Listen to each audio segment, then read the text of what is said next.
బ్రహ్మగారు ఈ సృష్టి చేసేటప్పుడు నాలుగిటిని దృష్టిలో పెట్టుకుంటాడని శాస్త్రాలు చెప్తున్నాయి. తనువు, కరణము, భువనము, భోగము అని నాలుగింటిని దృష్టిలో పెట్టుకుంటాడు. తనువు అంటే ఈ శరీరాన్ని ఏర్పాటు చేస్తాడు. ఈ శరీరాన్ని ఏర్పాటు చెయ్యడం అంత తేలికైన విషయమేం కాదు.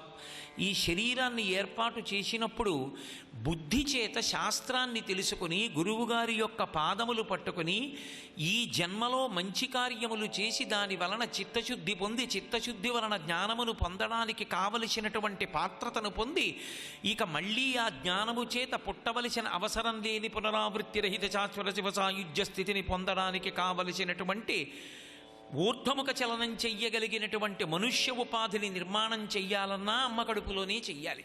పుట్టినప్పుడు భూమికి అడ్డంగా ఉండాలి వెన్నుపాం, పెరుగుతున్నప్పుడు నిలువుగా పెరగాలి.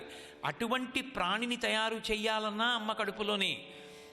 ఏమీ చేత కాకుండా, అసలు కర్మాధికారం లేకుండా, బుద్ధి లేకుండా, గత జన్మలలో చేసుకున్నటువంటి పాపపుణ్యములను అనుభవించడానికి మాత్రమే పనికొచ్చేటటువంటి శరీరాన్ని తయారు చేయాలన్నా అమ్మ కడుపులోనే చెయ్యాలి. ఒక కుక్క ఎక్కడ పుట్టాలి?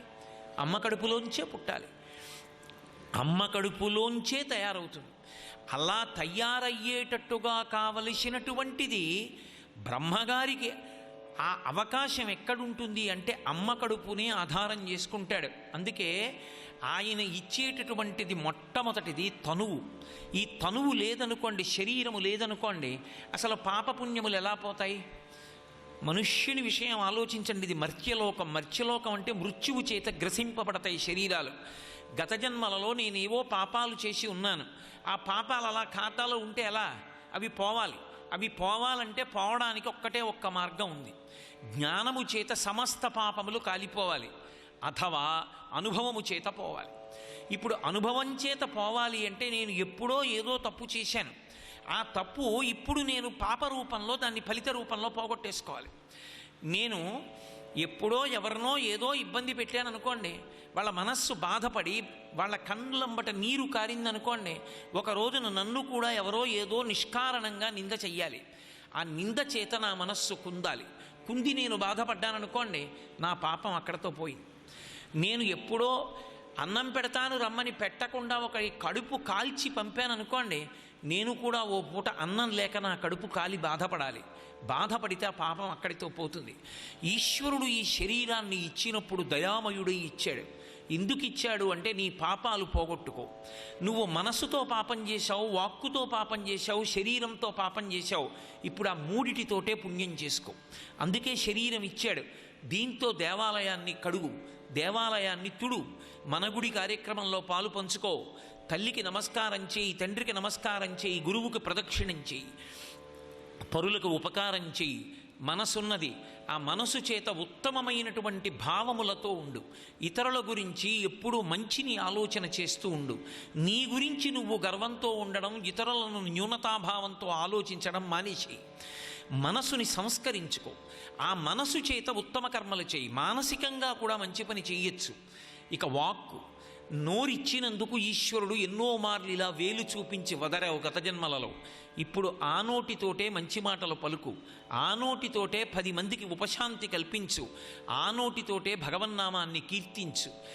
ఉద్ధరణకి హేతువుగా మనం పైకెక్కడానికి అవకాశానికి, చేసుకున్న పాపాలు పోగొట్టడానికి ఈశ్వరుడు అనుగ్రహించేటటువంటి అత్యద్భుతమైనటువంటి శరీరం బ్రహ్మగారు ఇవ్వాలనుకునేటటువంటి మొదటిది తనువు. బ్రహ్మగారు తనువు ఇవ్వాలన్నా అది తయారవ్వలసింది ఎక్కడ అంటే అమ్మ కడుపులోని. తండ్రి యొక్క కర్తవ్యం ఎక్కడి వరకు ఉంటుంది అంటే బీజమును నిక్షేపించడం వరకే ఉంటుంది. కానీ 9 నెలల వరకు దానిని సప్తధాతువులుగా తయారు చేసి జీవుడు లోపలికి ప్రవేశించి వాసం చెయ్యడానికి యోగ్యమైన ఒక శరీర నిర్మాణము అమ్మ కడుపులో జరుగుతుంది. అందుకే తనువివ్వాలనుకున్న బ్రహ్మగారి కాంక్ష అమ్మ కడుపు చేత నెరవేరుతోంది. కాబట్టి అమ్మ యందు సృష్టికర్త లక్షణం ఉంది. బ్రహ్మగారు తనువిస్తాడు, దానితో పాటు కరణమిస్తాడు. కరణము అంటే మనం అంతఃకరణ చతుష్టయము అంటూ ఉంటాం. మనసు, బుద్ధి, చిత్తము, అహంకారము. ఈ 4 సూక్ష్మ రూపంలో ఉంటాయి.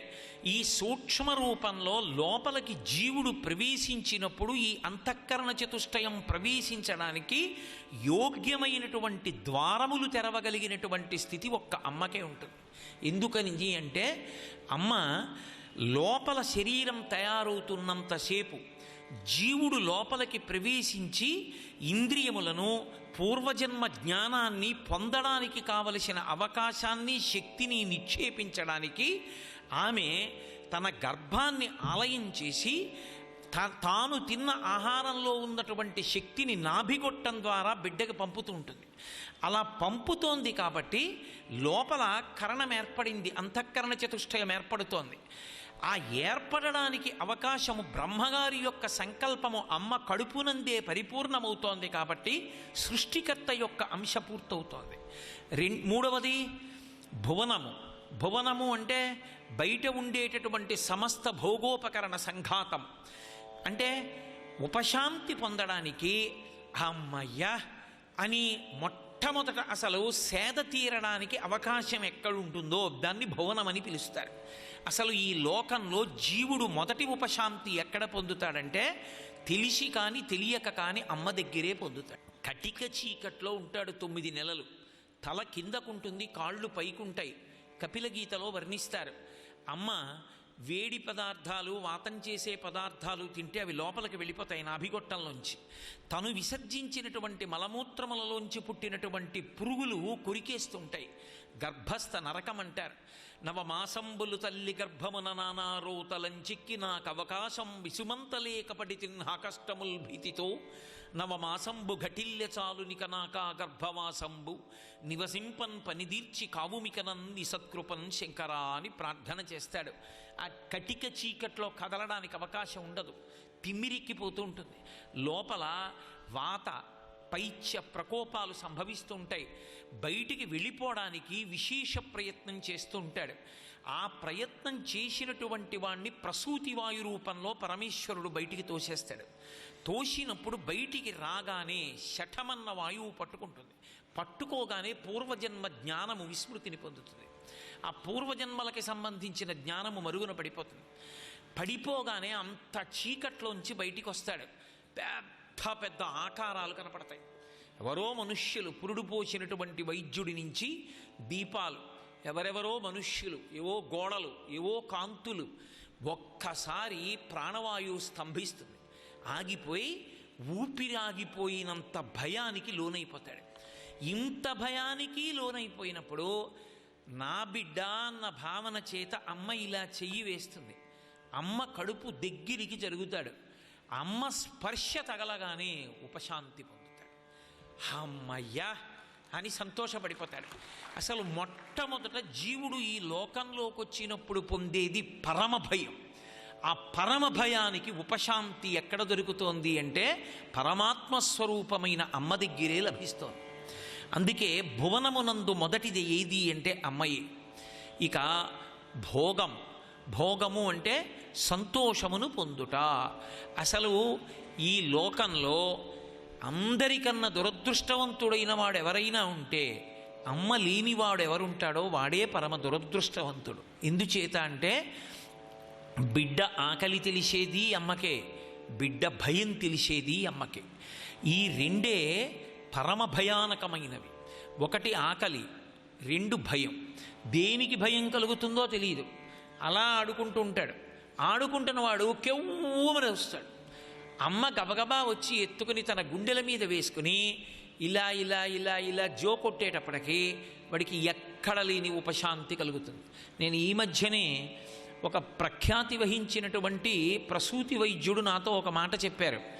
అమ్మ కడుపులోంచి బయటికి రాగానే అమ్మ పక్కన పడుకోవడానికి కావలసినంత వయస్సు వచ్చే పర్యంతము అమ్మ కడుపులో ఉండకుండా ముందుగా పుట్టేసినటువంటి పిల్లల్ని అమ్మ కడుపు ఎలా ఉంటుందో అటువంటి వాతావరణంలో ఇంక్యుబేటర్ అన్న దానిలో పడుకోబెడతారు. పడుకోబెట్టినా కూడా ఆ వైద్యుడు ఏం చెప్పారంటే రోజు ఒకసారి తల్లి వెళ్ళి ఆ పిల్లవాడిని ముట్టుకోవాలి అని చెప్పారు.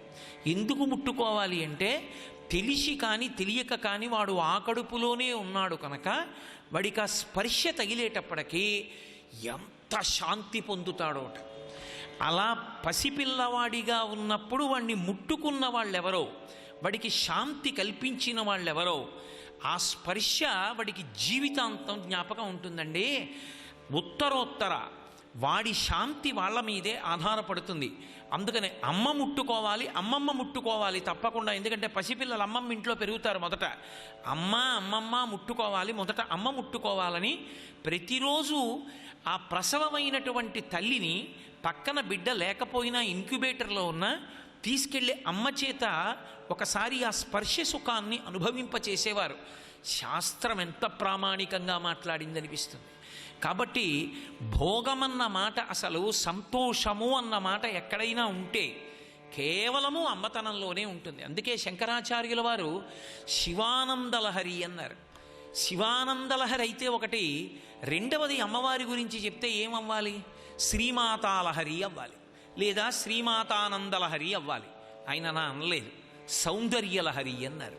సౌందర్యం అంటే అమ్మయే సౌందర్యం. సౌందర్యము అంటే మనసుకి ఆనందం కల్పించడం, మనసుకి ఉద్వేగం కల్పించడం, మనసుకి ఏదో ఒక సంతోషాన్ని అందించడం కాదు. అన్ని వేళలా మనసు అందుకున్న సంతోషాలు అన్నీ క్షేమకరాలు కావు. నేను మీతో ఒక ఉదాహరణ చెప్పాలంటే, దూరంగా ఒక పులి కనపడింది అనుకోండి, దాని పంజా విప్పినప్పుడు చాలా అందంగా ఉంటుంది, దాని గోళ్ళు అందంగా ఉంటాయి, దాని ఒంటి మీద గీతలు అందంగా ఉంటాయి, దాని నోరు తెరిస్తే దాని కోరలు అందంగా ఉంటాయి. అలాగని అంత అందంగా ఉంది కదా అని పులిని నేను వెళ్ళి దాని గోళ్ళు ముట్టుకోగలనా, దాని పంజా ముట్టుకోగలనా? ముట్టుకోలేను. అందంగా ఉన్నవన్నీ క్షేమకరాలు కావు. నాగుపాం చాలా అందంగా ఉంటుంది. ప్రదోష వేళలో నాగుపాం బయటికి వచ్చి ఆడుతుంటే దాని పడగల మీద ఆ విష్ణు పాదాలు కనపడుతుంటే, ఆ సంధ్యా సమయంలో సూర్యకిరణాలు పడుతుంటే మిరిసిపోతూ ఎంత అందంగా ఉంటుందో, అంత అందంగా ఉంది కదా అని నేను వెళ్ళి నాగుపాం పడగ పట్టుకోగలనా? అందంగా కనపడినవన్నీ క్షేమకరాలు కావు. అందంగా కనపడకపోవడం అన్నది లోకంలో ఎప్పుడూ లేనిది ఎవరి విషయంలో అంటే ఒక్క అమ్మ విషయంలో. లోకంలో ధూర్తతనమని ఒక మాట. నా భార్య కన్నా పక్కింటి వాడి భార్య అందంగా ఉంటుంది అనడం ధూర్తతనం. ఆ మాట ఏ పురుషుడి నోటి వెంట రాకూడదు. ఆ మాట అన్న ధూర్తుడు ఉంటాడేమో, మా అమ్మ కన్నా వాళ్ళ అమ్మ అందంగా ఉంటుందని ఎవరు అనడం. ఎవరి అమ్మ వాళ్ళకి అందం. అమ్మకి ఎంత ఐశ్వర్యం ఉంది, అమ్మ ఎంత చదువుకుంది అన్నదానితో సంబంధం ఉండదు.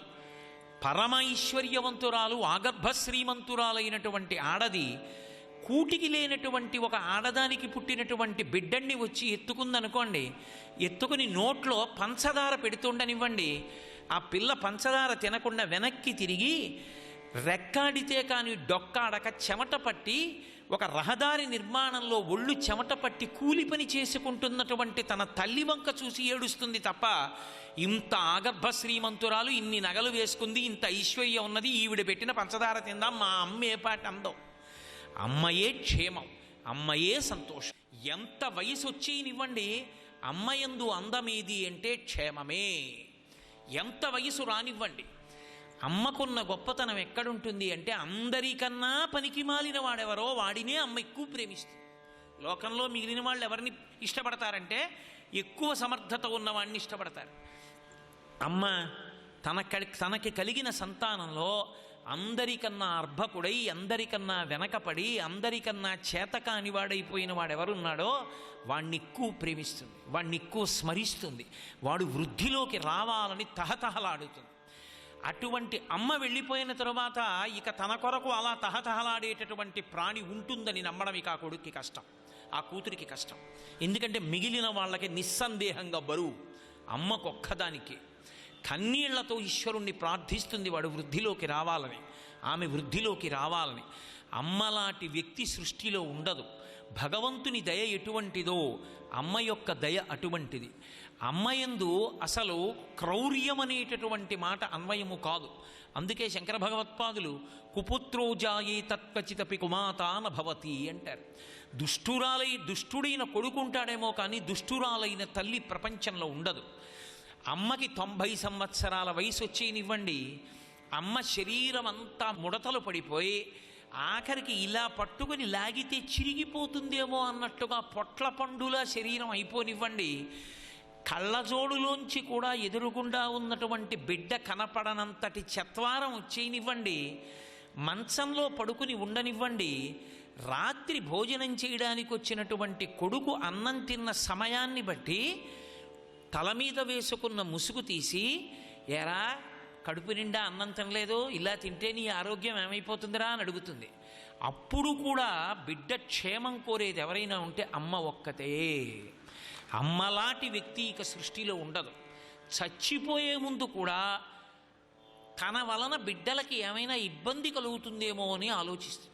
నాకు తెలుసు, నా స్నేహితుడి తల్లి తెల్లవారుజామున 2 గంటలకి గుండెపోటు వచ్చి ఆ ఛాతీ అంతా నొక్కుకుపోతుంటే ఆవిడ అలాగే ఓర్చి ఓర్చి ఓర్చి ఓర్చి తెల్లవారుజామున 2:45కి కొడుకు తలుపు కొట్టింది. కొడుకు గబగబా వచ్చి ఏమమ్మా అన్నాడు. అప్పటికే ఆవిడకి మాట రావట్లేదు.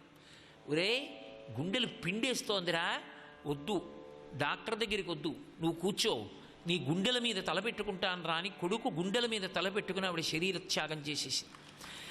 అంత గుండెలు పిండేస్తున్న, గుండెపోటు వస్తున్నా లేపితే కొడుక్కి నిద్రాభంగం అవుతుందేమో అని ఓర్చుకుని కొడుకు యొక్క క్షేమం చూడగలిగినటువంటి దయామూర్తి ప్రపంచంలో అమ్మ ఒక్కతే. ఆ దయ కొని తెచ్చుకుంటే వచ్చింది కాదు, అమ్మతనంతో వచ్చేసింది. అందుకే ఆమెయే బ్రహ్మ. ఆమె అసలు నిజానికి బ్రహ్మగారి యొక్క ఉపకరణములకన్నిటికీ కేంద్రమేది అంటే అమ్మయే. అమ్మయందు ఆ బ్రహ్మ యొక్క అంశ లేకపోతే అసలు ఈ సృష్టి జరిగేటటువంటి అవకాశం లేనే లేదు. తనకి పునర్జన్మ సదృశం ఎంత నెత్తురుపోతుందో, ఎన్ని ఇబ్బందులు పడాలో. ఒక్కొక్కసారి లోపలికి వెళ్ళిందే చిట్ట చివరిసారి వెళ్ళడం, ఇక తిరిగి వస్తానన్న నమ్మకం కూడా ఉండదు. అలా ఉండదని తెలిసి కూడా ఆమె తల్లి కాకుండా ఉండడాన్ని ఇష్టపడదు. అమ్మ అనిపించుకుని శరీరం విడిచిపెట్టేయడాన్ని ఇష్టపడుతుంది. అమ్మలాంటి వ్యక్తి లోకంలో ఉండదు. అందుకే అమ్మయందు బ్రహ్మతత్వం ఉన్నది కాబట్టి బ్రహ్మగారి యొక్క అంశ ఆమె ఎందియే స్థితికర్త ఉంటాడు. స్థితికర్త అంటే రక్షకుడు. రక్షకుడు అంటే పాలించువాడు, పోషించువాడు, రక్షించువాడు. ఇది విష్ణుతత్వం. అందుకే విష్ణుతత్వమునందు ఒక ప్రధానమైనటువంటి ధర్మం ఉంటుంది. మీరు ఏ పేరు పెట్టి పిలవకపోయినా, మీరు రక్షణ కొరకు పిలిచినప్పుడు పలికేదెవరు అంటే విష్ణువు పలుకుతారు. ఎందుచేత పలుకుతారు అంటే అది ఆయన యొక్క కర్తవ్యం.